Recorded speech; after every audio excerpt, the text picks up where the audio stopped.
weakness to strength.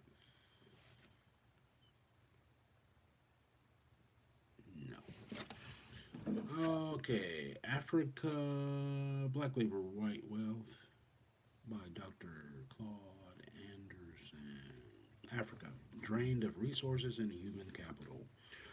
Through the centuries, Europeans espoused ethnocentric doctrines that encouraged a total and complete exploitation of Africa's natural resources and human capital. By the late 1800s, massive and concerted exploitation had taken its toll. The wealth power gap between European nations and African nations had widened so much that European nations were no longer fearful of Africa and felt that they could invade and exploit her at will. In 1885, European nations met at a conference in Berlin, and without notifying any African nations, drew lines on a map to divide the African continent among themselves. Shortly after, European nations established colonies throughout Africa. They colonized 90% of the African continent and controlled nearly 100% of its wealth. Only Liberia, an American colony, and, and only Liberia, an American colony, and Ethiopia were uncolonized at that time.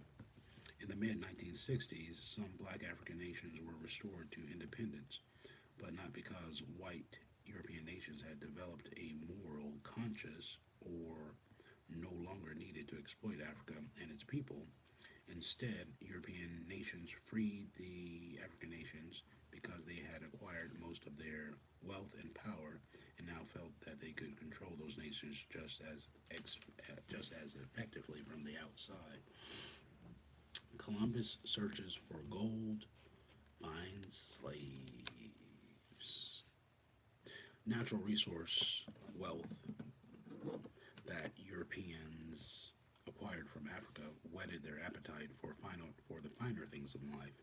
Most European nations wanted gold and silver because were these metals were needed for coins. But moreover, they represented the new mark of wealth.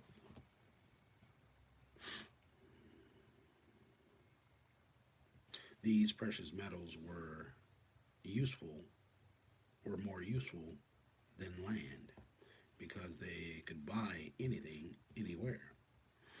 Thoughts of gold, jewels, and spices from foreign lands stimulated investment and trade as merchant and gentry classes pressed their governments to secure new markets. Competing monarchies in Spain, France, Portugal, and England were willing to gamble lives and newfound wealth on finding more precious metals and spices in new worlds. Adventurers such as Christopher Columbus accepted the challenges from his financial backers and made several fortune hunting trips to the New World. His second trip, Columbus promised the Spanish crown that in return for financial help, he would bring them as much gold as they need and as many slaves as they asked. 17 ships and hundreds of men were provided for his second voyage to the New World. To further encourage his success, the crown promised Columbus 10% of the profits, a governorship over any new lands and fame. Columbus and his military contingency arrived in the Caribbean islands and made inquiries about the location of gold. After only a few pieces of gold were found, Columbus expanded his search to all of the islands, traveling as far as Haiti. He used his military advantage to conscript the peaceful, unarmed Arawak Indians into his massive gold search. As the search became futile, angry Europeans took out their frustrations on the defenseless Indians. Many were killed and mutilated. Other Arawaks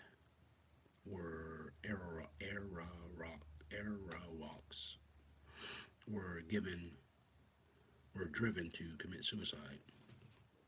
Within 2 years, nearly half of the 250,000 Indians in Haiti were dead. By the year 1515,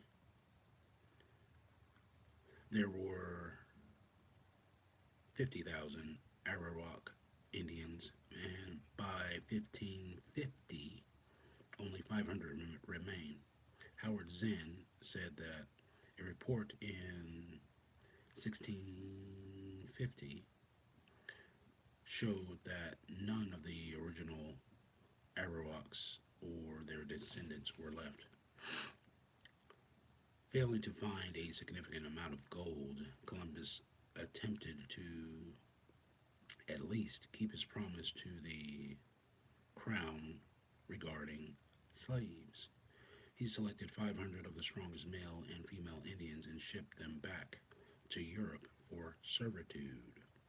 But nearly all of them died en route. And shortly after, due to climate and temperature differences between their Caribbean homeland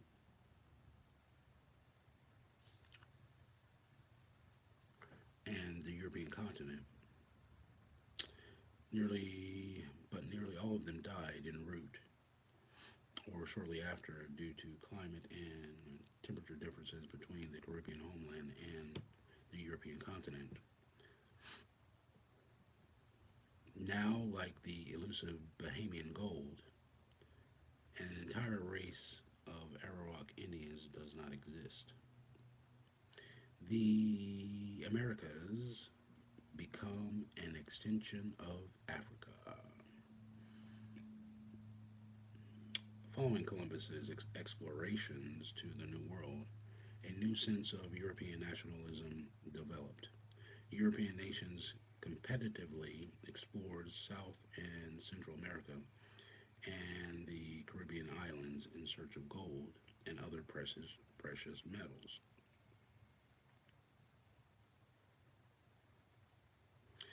When these resources were discovered, small contingencies of European whites colonized the areas in hopes of producing wealth in the name of the motherland.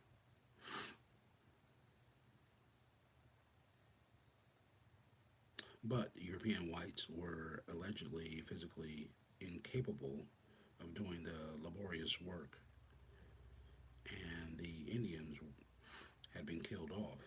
As a result, black slaves became the chosen tools for producing wealth in the Caribbean and throughout the Americas.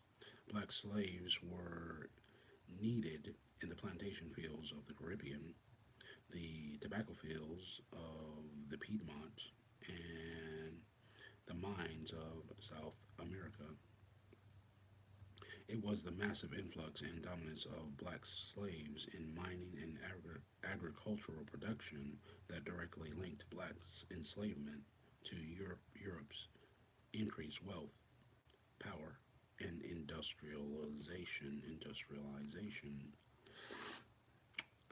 Organized religions joined hands with governments and the race to capture wealth in the new worlds.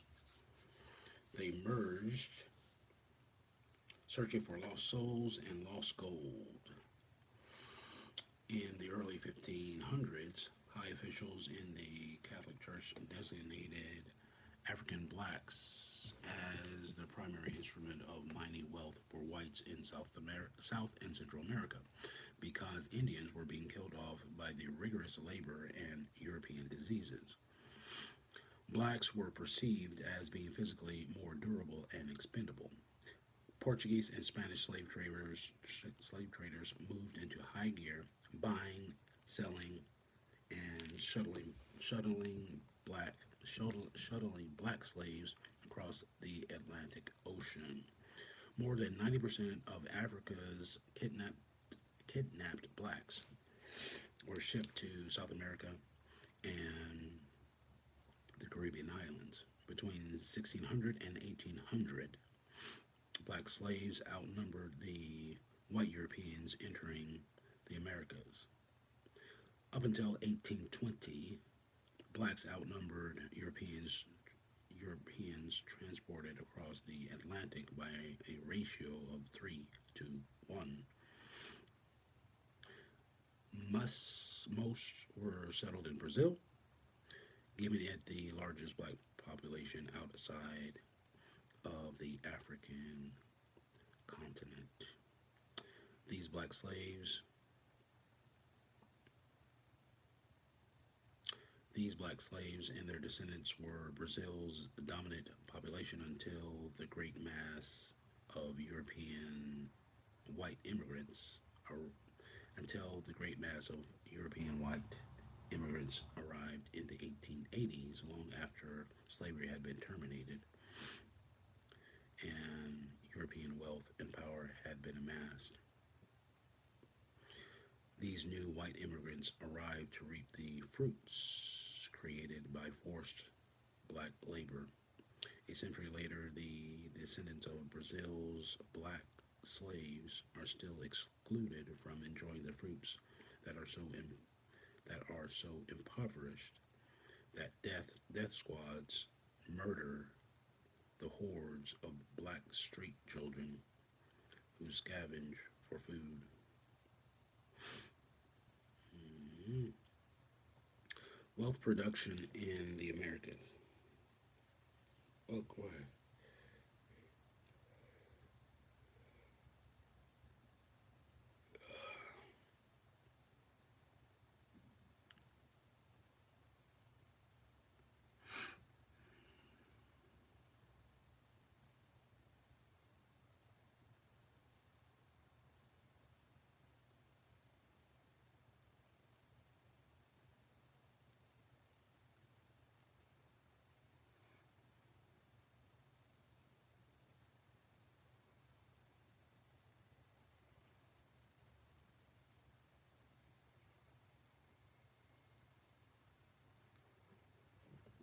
Wealth production in the Americas. Portuguese and Spanish colonization of the Americas represented the first systematic and concerted practice by European nations to use African blacks as the main instruments for accruing wealth. From the 1500s to the 1800s, from the 1500s to the 1880s, their long distance trade policies and practices were based on profits from Africa and her dark peoples. The high profits caused black enslavement to be known as the Golden Harvest. The economies of South and Central America and the Caribbean islands were based on products made by Africans. Black labor spawned numerous cottage industries that provided Europe with a constant flow of sugar, tobacco, molasses, vinegar, rum, and precious metals. These products significantly changed Europeans' consumer appetites and demands. Products. Stuff. Black slaves produced a phenomenal amount of wealth for slave traders, settlers, and European nations. In the South American and West Indian markets, slaves drew an average price of $500 in the 17th and 18th centuries. When this figure is multiplied by the 10 to 15 million black slaves that historian Howard Zinn estimated were transported in the Americas, the revenue from one time only sales would amount to more than $1 trillion in today's currency. African slaves were typically sold at least twice before reaching their final destination. As a matter of practice, most of the black slaves brought into the Caribbean markets typically were seasoned, then resold into slave markets in South, Central, and North America at much higher prices and profits. By the 16th century, European powers sought mineral wealth in Africa and Latin America using what they perceived to be the best possible mining equipment, black slave labor. Mines in Peru, Bolivia, and Brazil initially used local Indian labor, but these groups proved to be especially susceptible when confronted by various European diseases. Hard work and rigorous discipline. A royal ordinance in 1503 officially sanctioned introducing a royal ordinance in 1503 officially sanctioned um, introducing black slaves into the Spanish colonies to replace the Indians. 1503. Between 1501 and 1700, nearly 4 million black slaves were exported to Latin America, and the profits of their labor filled various European treasuries. By 1660, slaves in Latin America and Latin American mines had exported 536 million ducats to Spanish treasuries. At today's value, these gold and silver ducats would be worth hundreds of billions of dollars. Near the end of the 17th century, Europe's holdings of gold had increased by 20%, and its total stock of silver tripled. France had also amassed an abundance of new precious metals from Brazilian mines. The wealth power produced by black slave trading in the Americas intensified competition between European nations. Spain became one of the world's wealthiest and most powerful nations when it pushed Portugal out of the slave trade and mining in Latin America. Between 1550 and 1600, the amount of silver shipped to Spanish treasuries quadrupled. Kings Philip III and IV used the revenues to militarily protect and acquire more slaves. Much of Spain's new wealth was passed on to neighboring nations in order to repay Italian and German merchants who had financed many of Spain's trade wars in the Americas. Although Spanish, Portuguese, and other European nations disagreed over who should possess wealth produced by slaves in the Americas, there was little, if any, disagreement over which racial group would be the labor force used to produce the wealth. Europe developed a broad sense of community.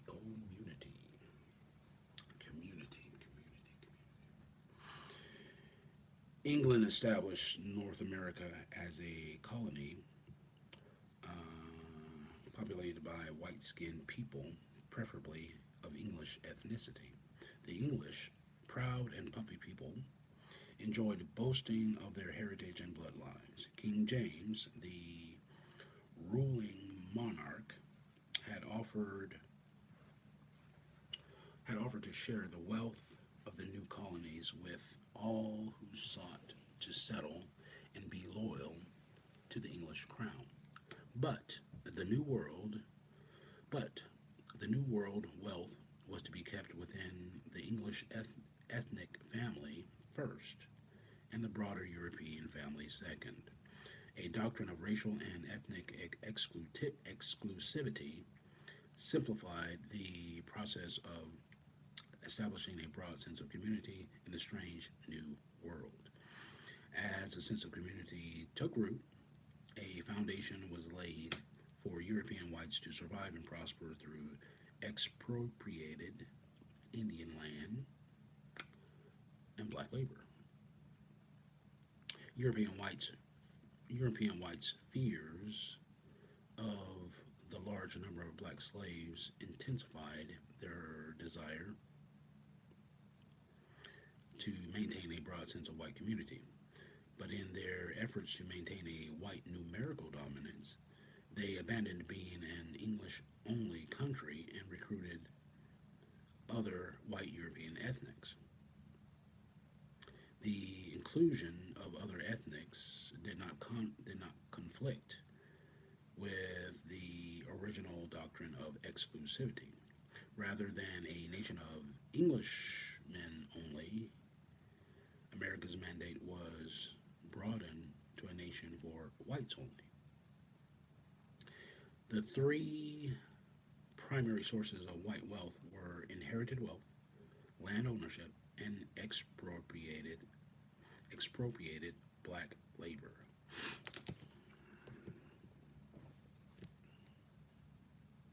The first major bequest of white wealth was passed across the Atlantic Ocean from Europe to the white settlers during the colonial period. This wealth from the English crown promoted colonial settlements. British royalty made direct rewards of large land grants to royal favorites, territorial governors, and land companies. Royal land grants often encompass millions of acres. King James issued the first license to establish colonies in North America to the London and Plymouth Trading Companies, a group of merchant capitalists who sought to improve foreign trade and increase the country's stock of gold. These chartered companies organized immigrant groups who were interested in seeking wealth in America. They financially sponsored the first white settlers who could not otherwise afford to come to America and were typically impoverished vagrants, criminals, and adventurers.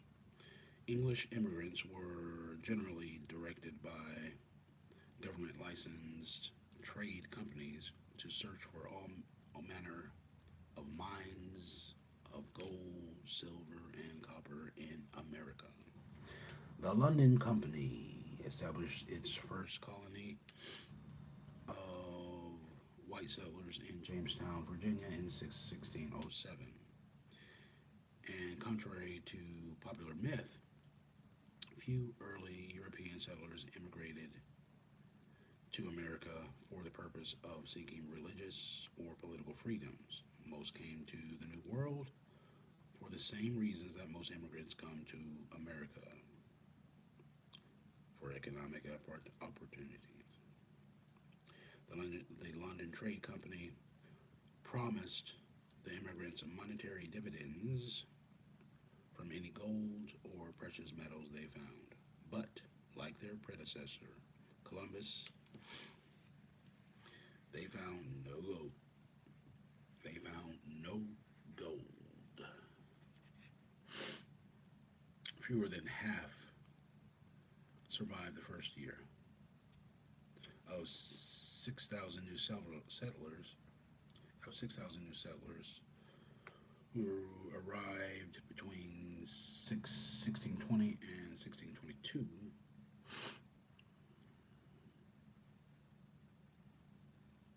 Two thirds. Two thirds were dead by 1625. Friendly Indians rescued the remainder and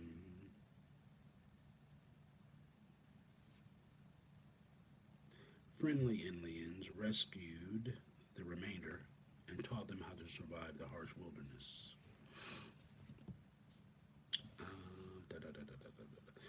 European settlers repaid the Indians' kindness by establishing trade relations based on the doctrine of unequal exchange.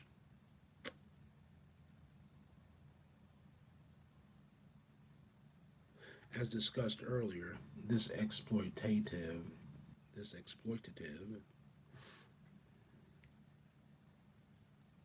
trading practice had been successfully used by European traders on tribal chiefs in West Africa. And, like Africans, the Indians valuable traded valuable items such as furs, gold, land, tobacco, and food for less valuable items such as Bibles, blankets, trinkets, and rum. The Indians' usefulness to the settlers was short lived.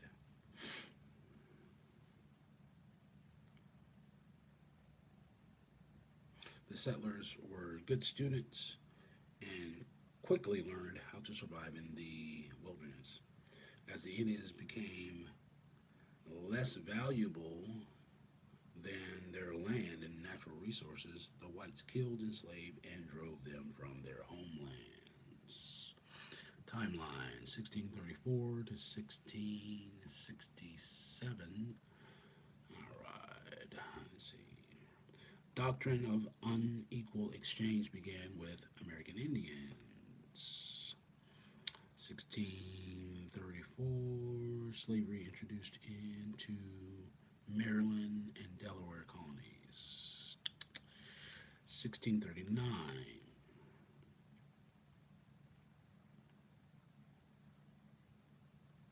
Maryland Assembly enacted edit. Maryland Assembly enacted edict, edict, edit, edit. I'm gonna say that's edict. Okay, that excluded blacks from white society and became the basis for a national public policy on the use of blacks. Maryland and Virginia enacted slavery laws 1640. 1643.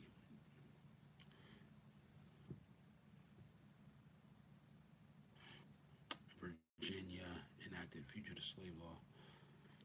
Okay. England enacts Navigation Act.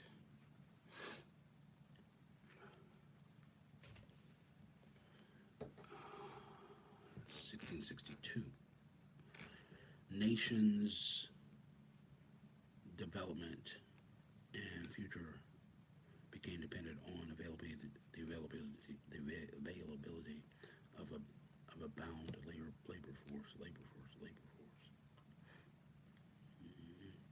1664, all colonies legalized black slavery. 1664, 16, 17, 18,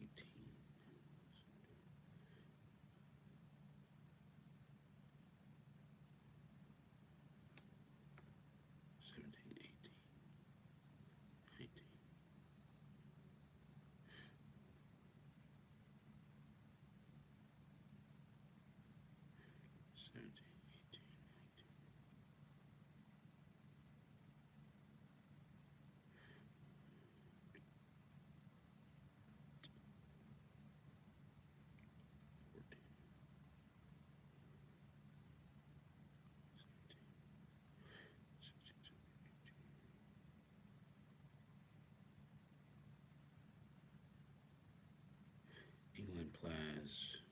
Act, Pass Act to regulate slave behavior on British-owned plantation. Mm, mm, mm.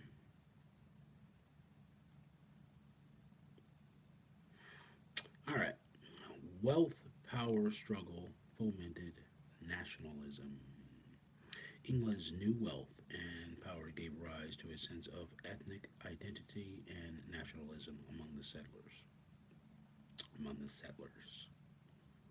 This nationalism evolved from a real or imagined new cultural unity, a strong sense of we against them. The thems were other nations that England sought to subjugate, namely Indians and Africans. The we's were fellow Englishmen who colonized the thems across the globe.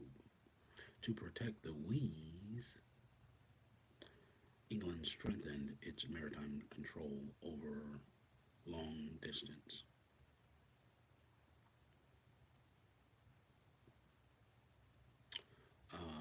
Atlantic trading routes.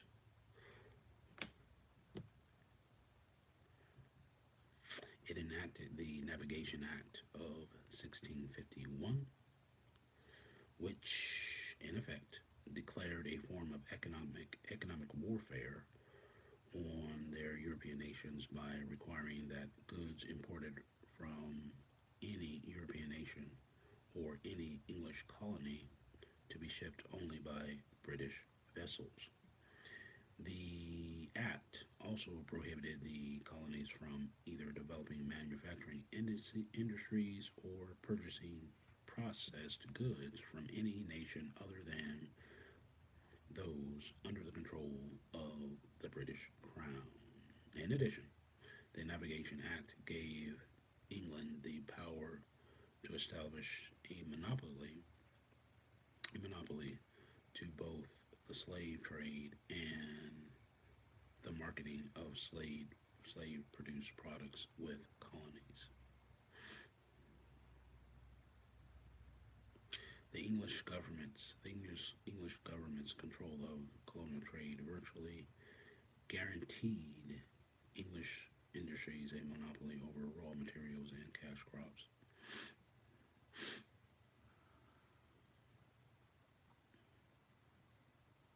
This rendered the American settlers entirely dependent upon England to provide them with raw materials, consumer products, slaves, and military protection. England's monopoly so restricted and taxed the colonists that they grew belligerent and eventually became thems rather than we's and revolted in order to win their independence. I don't know what to tell you.